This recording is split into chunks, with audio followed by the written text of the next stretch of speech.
It's like, just calm down, folks. Just calm down.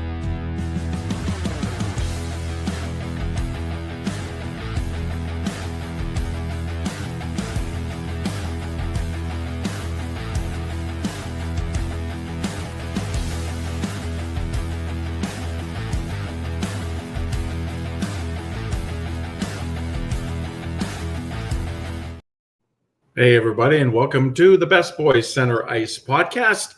I'm Barry Besse, and the fellow to the right of me here is my handsome son, Carson, who is, by my estimation, is probably the best hockey analyst. See, the great thing about Carson is he's not like me. He doesn't have a teleprompter with all the stuff all the notes he has. He has it all up in his brain. Um, Carson, Pittsburgh Penguins fan. And we've told the story about how Carson decided when he started watching hockey what team he was going to like. And it was a game between Dallas and Pittsburgh, and Pittsburgh won, and that's the team he went for. And that's the team he cheers for. Of course, I cheer for the Edmonton Oilers. I've been a fan of the Oilers since they were in the WHA days in the 1970s. And yes, Carson, they had hockey in the 1970s. Back with the Dinos. They go with the dinosaurs. The Tyrannosaurus Rex were the first team ever to play. So we do this podcast. We've been doing it for a couple of years now. With our third season, we're about to hit 2 years technically because we did December of 23. I think is when we started. Technically 2 years, but we love doing it. We love talking hockey. We would go up to Dallas Stars games, and we would just talk hockey the whole time. So we figured let's do a podcast about it, and that's what we're doing. It's live on YouTube right now, and also live on Facebook. And I gotta get my phone so I can see who's on Facebook. But you can join us on Facebook, Facebook Live right now, or on our YouTube channel, which is the Best Boys Center Ice podcast on YouTube. And we'd love to really hear from you, what you have to say. Who's your favorite team? How's your team doing? And just any kind of comments that you can have, we'll take them right now. And Carson, we haven't been on for a couple of weeks. Lots of things going on with the Pittsburgh Penguins and the Edmonton Oilers. And if you'd like to kick off the proceedings with how the Penguins have done the last couple of weeks. Well, they've kind of not fallen flat a little bit, but not as many wins as they should have really at this time. They're 9-5-3, which is very fine for where they were supposed to be at this point after 18 games. But since we last talked, I think their record is 1-2-2. So not the best. Obviously, they after we had talked, they played in Winnipeg, or no, they played actually 2-2-2 then since we last talked, because they played the night after we last went on. They played against Minnesota in St. Paul and played phenomenal. Total 60-minute effort. They at the time the Wild had the best power play in the league, and I think the worst penalty kill. And the Penguins killed off so many penalties, like 4 or 5 that game, and they scored a power play goal. The only power play they had, and that was the difference in that game. Special teams was amazing. And then they go to Winnipeg and they play kind of a dead game. Just didn't look like they were awake or ready when the game started at 2:00, and the Jets just rolled over them. And it was 5-2 final score in that one. And then after that, they had that gut-wrenching loss in Toronto on the Monday night. They had the game that was honestly up to this point probably the best game they played all year, and they lost in regulation. They're up 3-0 after the second period. Up 25-8 on the shots, and then they just Tristan Jarry happened in the third period. He couldn't save anything. We scored 3 goals practically before the first commercial break, and then they get the winner with 7 minutes left or so, and that's it. I mean, it was brutal. I mean, that's a game they should have had at least a point in with how well they played, and they didn't get anything.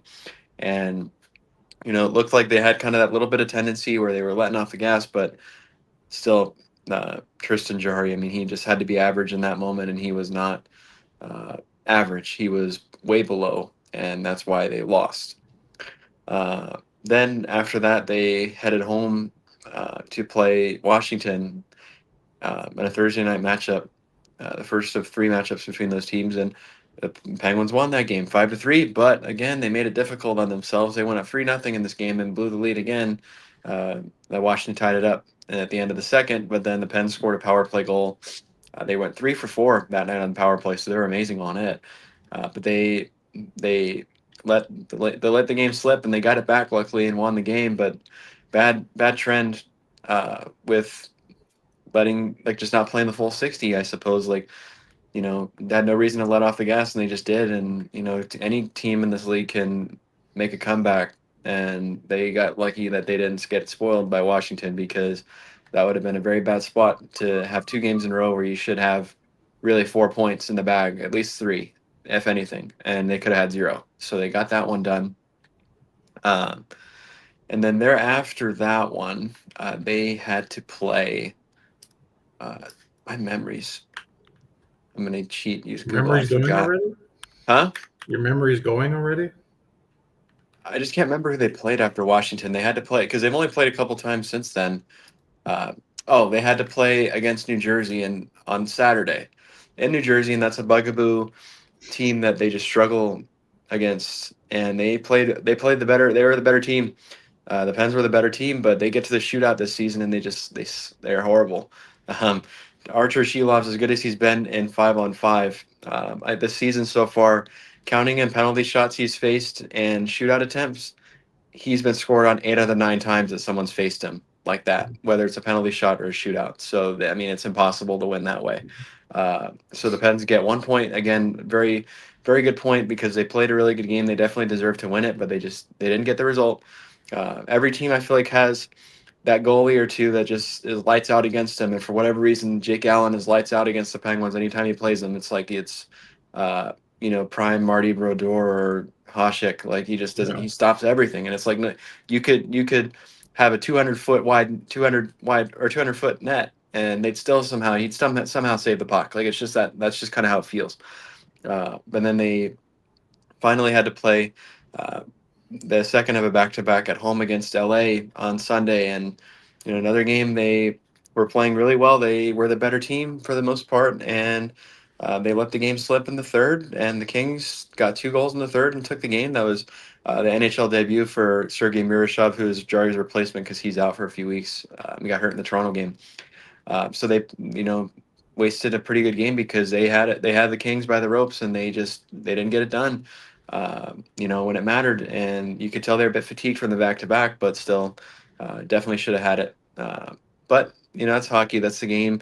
You're not always going to win these games. There's going to be times like that where you should have a game and you don't, and it's a learning lesson. But now it's about how they rebound. So they have a weird little stretch now because they haven't played since Sunday, because they're participating in the international series games this weekend between Pitt and Nashville. So they play on Friday or tomorrow at like 1 p.m. Central Time, uh, and then they play again Sunday at 8 a.m. because of the time zone, like how Yeah. different it is. So that's going to be fun, waking up at 7:45 to To watch a watch game. the game. But then after that, then they're off till Friday again. So it's like they're only playing 2 games in the matter of almost 2 weeks, give or Mhm. take. From last Sunday, which would be then uh, the 9th, all the way until the 21st, 2 games.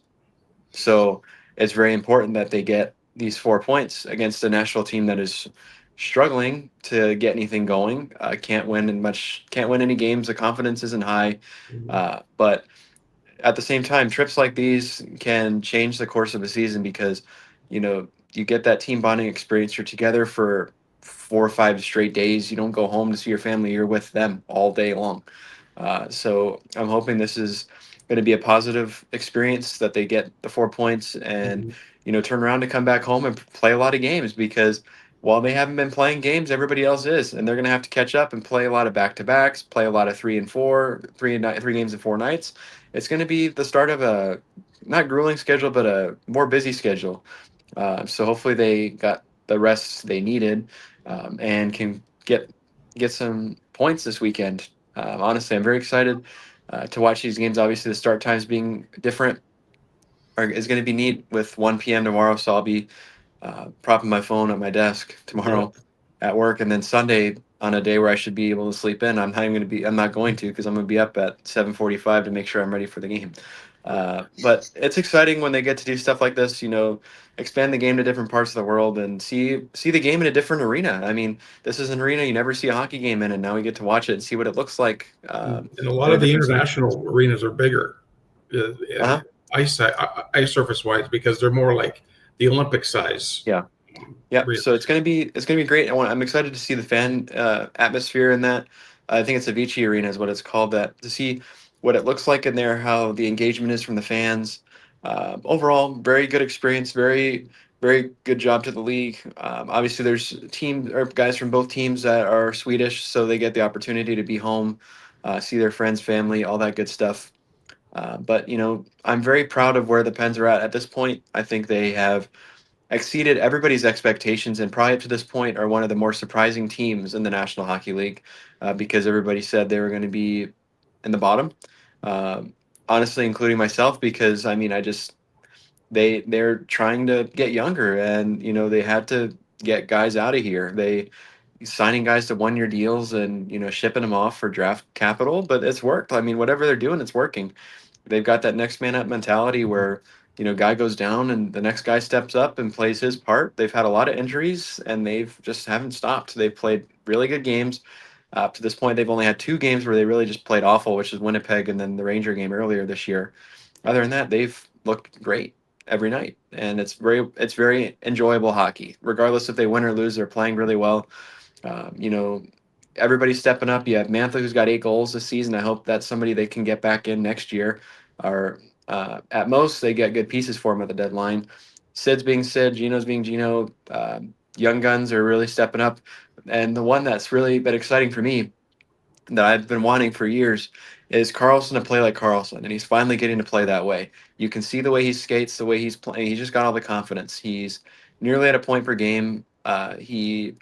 He's playing amazing, and he's playing good defensively too, which is crazy. That's not what he's really known for, but he's played pretty well defensively and offensively. He's a genius, honestly, on the defensive side. So very positive. I think I'm rating so far this season for them an A because they still surpass expectations. They've been winning these games. They've been playing tough teams and grinding it out. Every night they're playing really good hockey. Now it's just about them getting back on it, not letting this rougher streak, if you want to call it that, slip because still they've gotten points in 12 out of the 17 games so far. So I'm pretty pleased.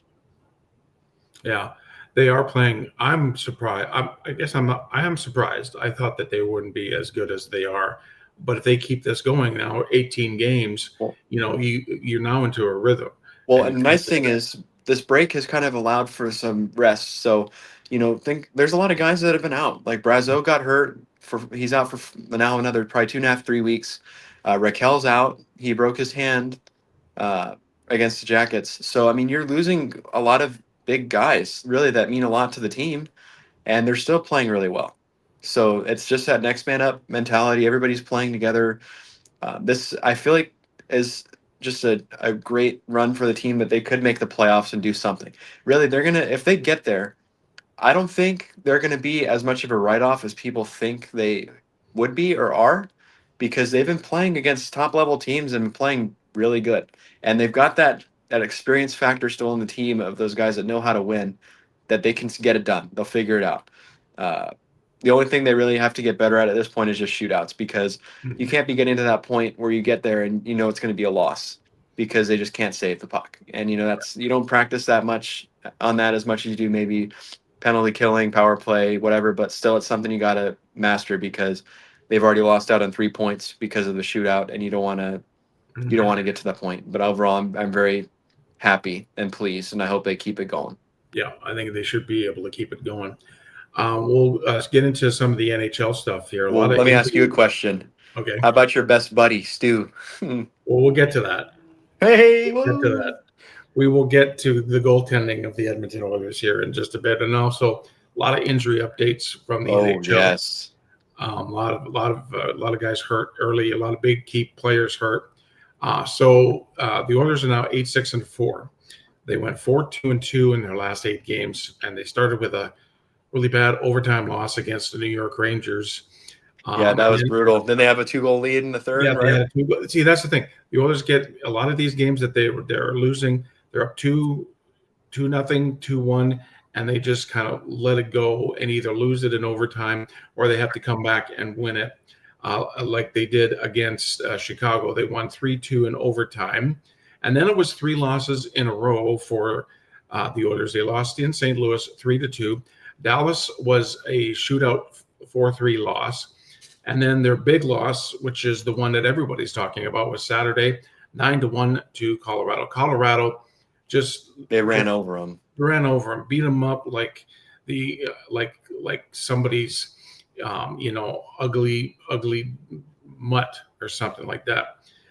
They were just Colorado was that much better than Edmonton, quicker on the puck.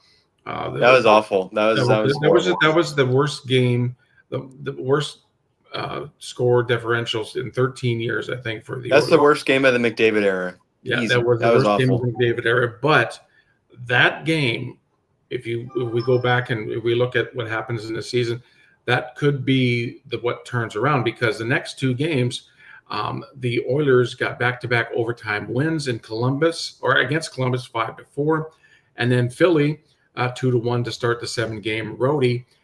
They're in Columbus right now playing. That's why I'm doing this a lot, looking over. It's 0-0. And I never do that when the Pens play and we're on. I never do that when the Pens play and we're on. Yeah, but I got the Cheating. TV right there. Yes, No, you that do. I mean, and it's even thinking about it with that Columbus game, that could have been a disaster because could they have been. scored. Columbus got that goal in the Mhm. third to make it 4-2, and the energy was just gone. Yeah. And I don't want to call it lucky. McDavid had those two beautiful goals, but the tying goal from Wallman was pretty lucky because it went off It bounced in. off You a got to take a defenseman's look. stick. It shouldn't have happened, and it did. Well, it's just like last night in Philly.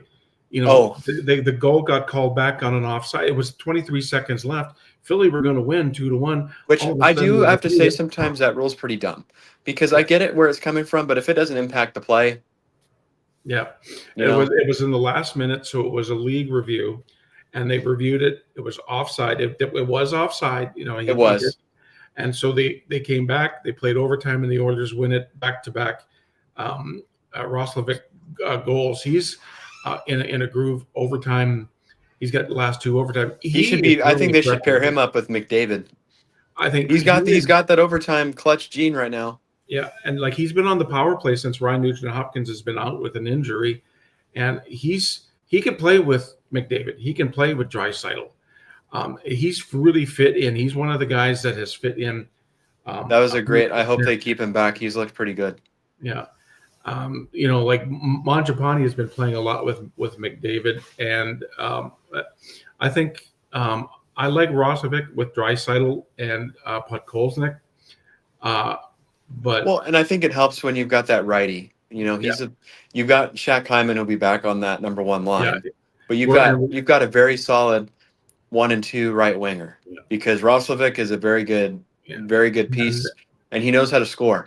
He knows how to score. Yeah. You just got to put the puck on his stick. Yeah, and he's good with the puck too. He doesn't panic with it. He kind of gets it, and he's patient. Like he doesn't just make impulse choices. Like he's making smart decisions with it when he gets it, whether to dump it, pass it off, whatever. But I think somebody just needed to take a chance on him, to be honest. And he picked the right team because I think the Oilers play into what he played in Carolina, and not to dog them, but that's a very hard team to play with, really, if you want to be offensively potent, and that's what he is. And he got to do that a little bit, but this is an Oilers team that they're off. Like when I saw that he was not signing anymore in Carolina, I immediately thought of like Colorado and Edmonton because I mean those two teams just love to score, and that's perfect for a guy like that who can probably score 30 plus if he's able to. Yeah, we'll get to Shaq Hyman here in a second. Very excited for him to come back. Very excited. I'm very excited for him to. You know what? They've handled it pretty well without him, and he's going to make a difference. The defense been a bit shaky. I don't care about the defense. Just get to the next part. Okay, well, the defense is getting good. Sloppy passes in their own zone. It did get a lot better in Philly last night. But again, goaltending is the problem in Edmonton. And I've said this on my TikTok. Oh, and by the way, your Auntie Bev is watching. Hi, Hello, Bev. Auntie Bev. Um, I've said this. I'm going to say this every time I get a chance. Stuart Skinner, the Oilers need to do something. They need to move him. There's talk about UC Soros from Nashville That wouldn't be a bad idea. and a Skinner and I think Emerson going to Nashville. Something's got to happen. I think Calvin Pickard, who's actually got the start tonight against Columbus, I think Pick is a good backup. I think Stu could be a good backup somewhere else. I just don't think. I think maybe the pressure of being an Edmontonian, playing in Edmonton with that franchise, might be affecting him because there's some days he looks great, and there's some days where he will let a beach ball in from half ice. It's just weird. Like it's just not consistent. Like it's never consistent with him. Like And that, so I'm going to say this until it happens. Bowman and the rest of the management staff of the Edmonton Oilers, if they're serious about making a run again for the Cup in this year or next year or whatever, they have to get that top elite goaltender. They cannot do it with the combo they have now. Pickard's good, and like Connor Ingram has had some struggles in Bakersfield, from what I understand. But I think it's time to bring him up. But look at the winning goaltenders really of years past recently. You've got Bob. Okay, Darcy Kemper was kind of a one-off. That was a weird one with Colorado, but he got it done. Vasilevsky, Braden Holtby with Washington, Matt Murray and Pitt, Corey Crawford, Jonathan Quick, Tim Thomas in Boston. Like even the Detroit teams, like you have Osgood. Like hello, like these are all like elite goalies, and then you got Stuart Skinner, which he's an NHL goaltender, but that's the missing piece. Like he's not that every year the team that wins the Stanley Cup has the best goalie at that point. That's why you win. I mean, it helps when your team can put the puck in the net, but if you can't keep it out, you're not going to win. And like look at all those guys that I named, they're all Hall of Fame goaltenders, or going to be. Except maybe Kemper. Stuart Skinner is not that caliber, and he shows it every season. He plays good for 4 or 5 games, and I think honestly, to management, that's enough for them. That they're happy with that. That they see he can win a few games. You know what the double-edged sword is, Carr? The Oilers win, and they forget about the goaltending problems. It's when they lose. No, you got to do something now. Well, look at the Columbus game. Okay, the Columbus game. Yeah, they won 5-4 in overtime, but he still let up 4. Yeah.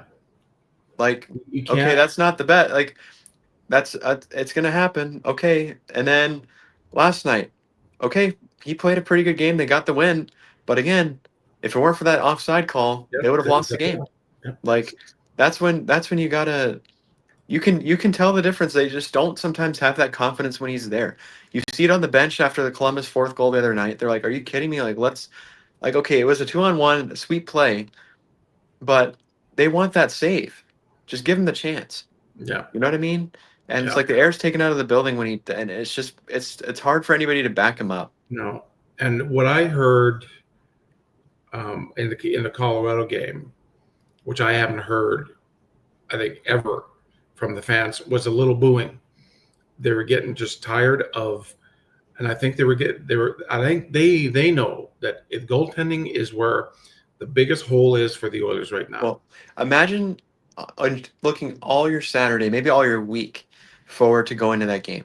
It's prime time in Edmonton, at least. Saturday night matchup against the Colorado Avalanche, the 2022 Western Conference Final rematch against basically 2 high volume scoring teams. That game could have shaped up to be like a 5-4, 6-5 game, and it was 9-1. 9-1. And you spend all that money, probably a few $100 to get into that arena to watch that game, and you watch that.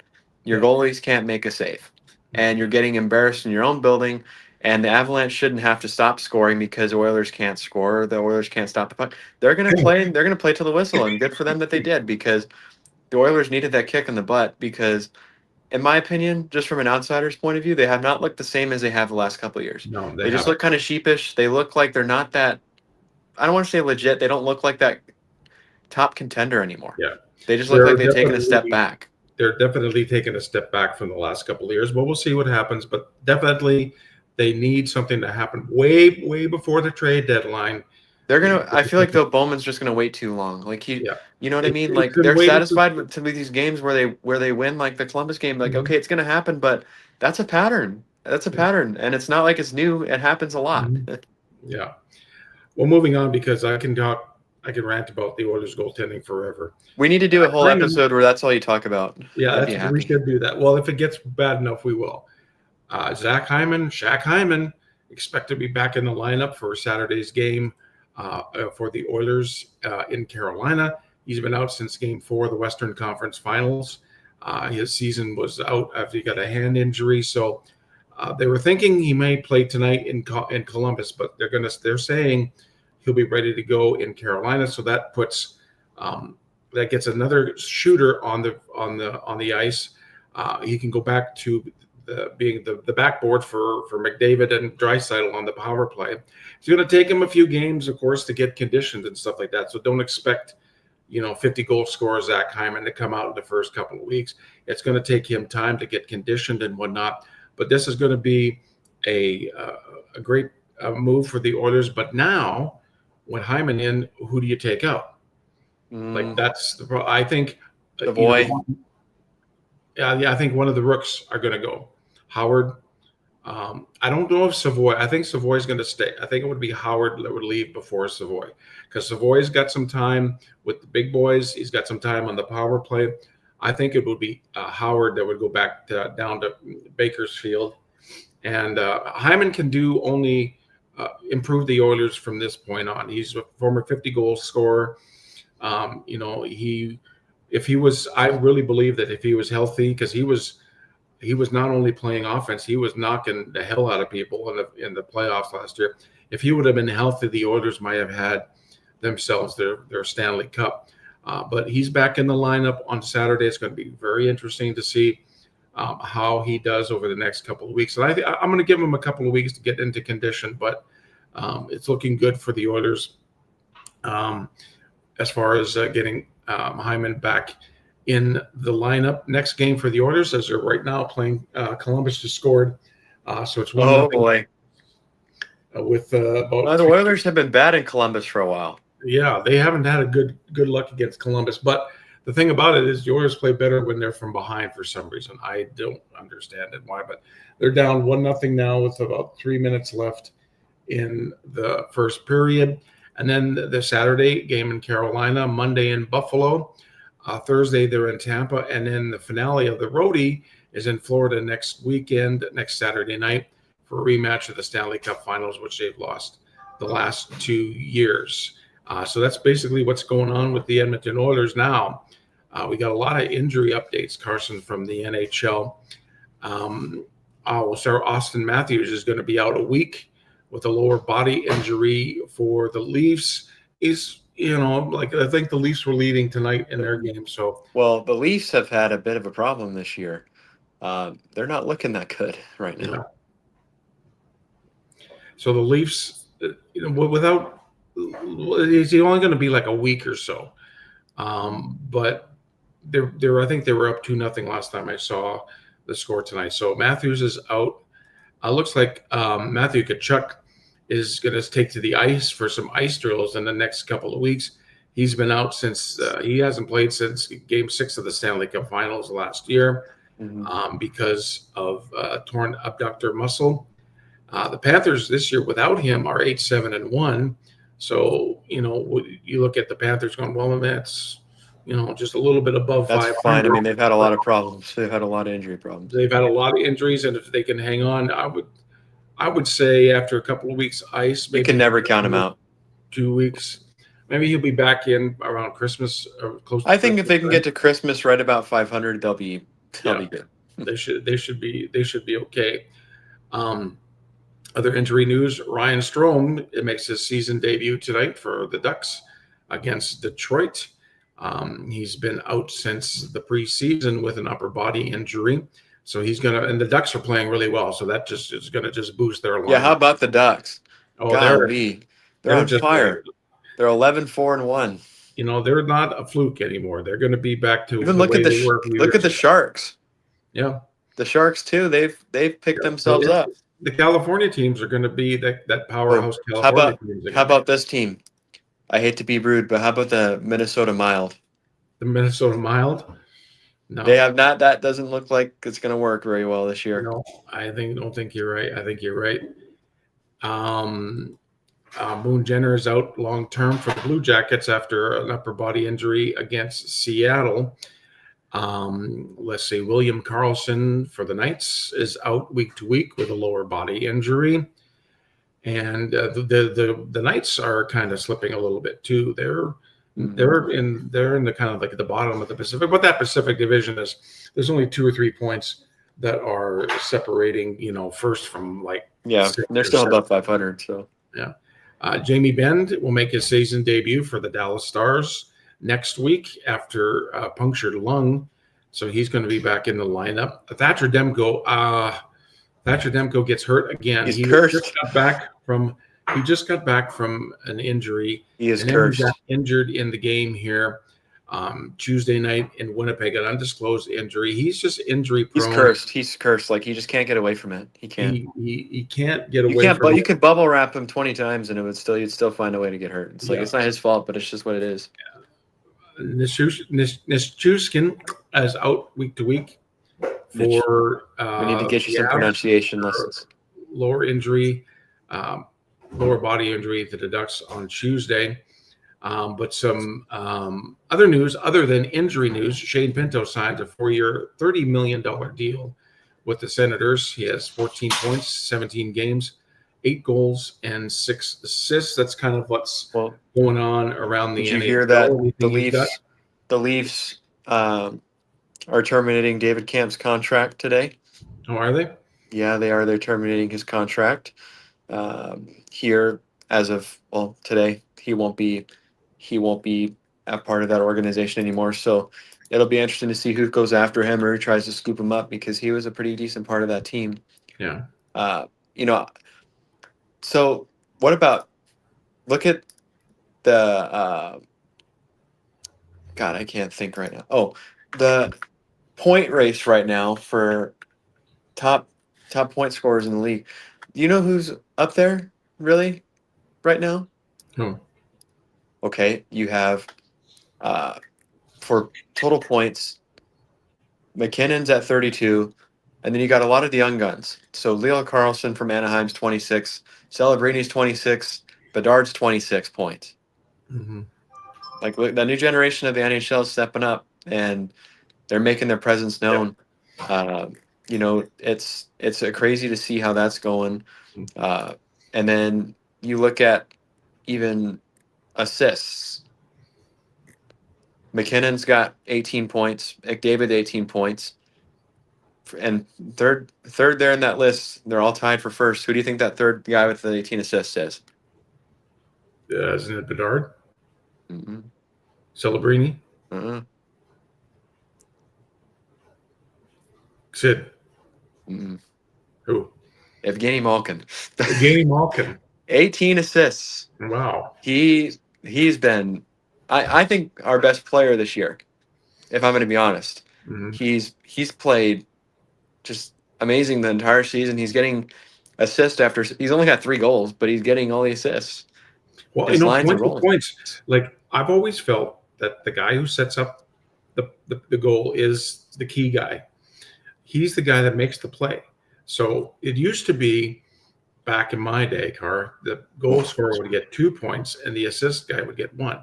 Then they made it just 1 across the board. I feel like, if anything, it should be opposite. Yeah, because in 1980, the first year Wayne Gretzky played, he tied Marcel Dion for the scoring lead. But because Dion had more goals, they gave him the scoring title.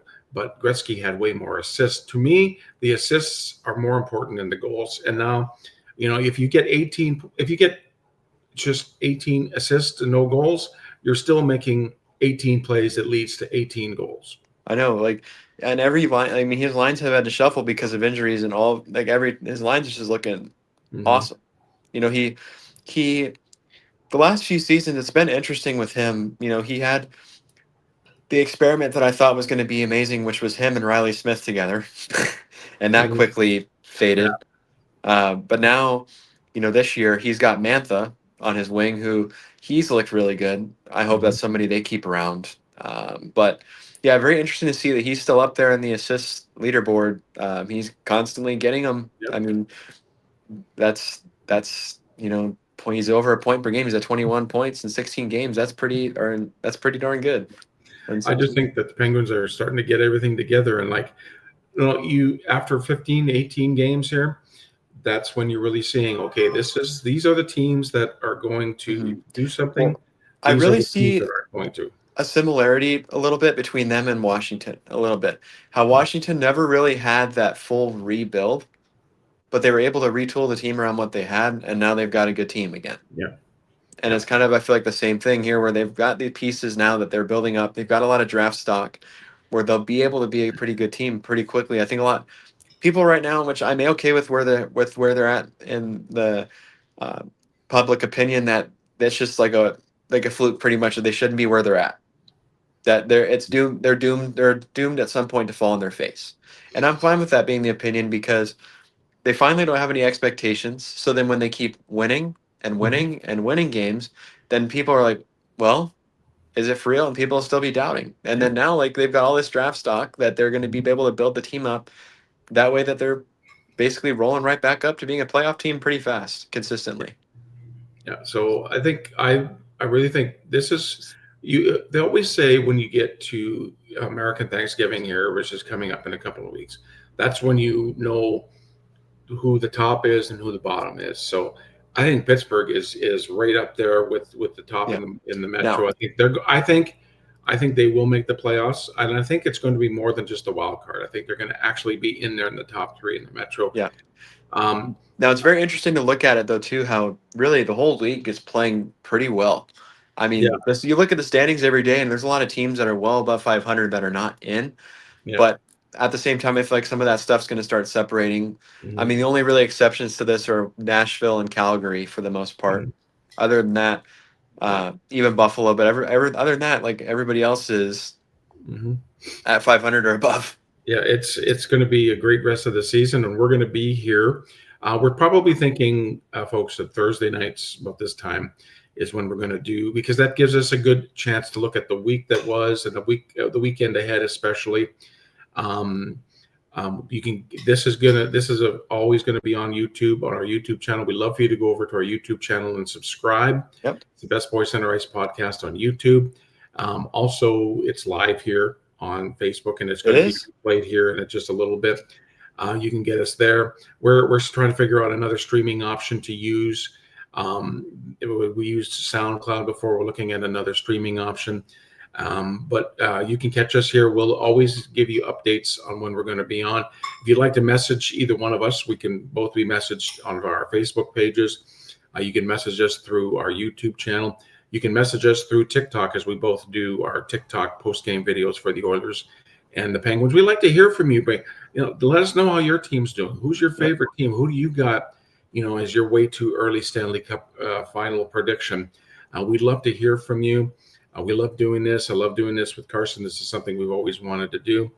And Car, like you said, we got so many teams that This are like so the bunched season's up gonna in be each the season's division. gonna be very fun, because I think there's gonna be a lot of teams in there that people weren't expecting to be, like the Ducks. Yeah, We could see a San Jose maybe get in there. I yep. mean, wouldn't that be awesome? Like, you got them, Utah, uh, Anaheim. Like, that's gonna be. It's just gonna be fun season, Chicago's coming regardless. up too. A lot Chicago's of coming up. change. Yeah, so it's good. It's very exciting, and we hope that you out there listening have as much passion for the game as we do. Well, we're going to wrap things up for tonight, and as I always do, because it is Carson's favorite time of the Oh my show. God. In the meantime, and in between time, everybody have a great hockey night. God, go Stu.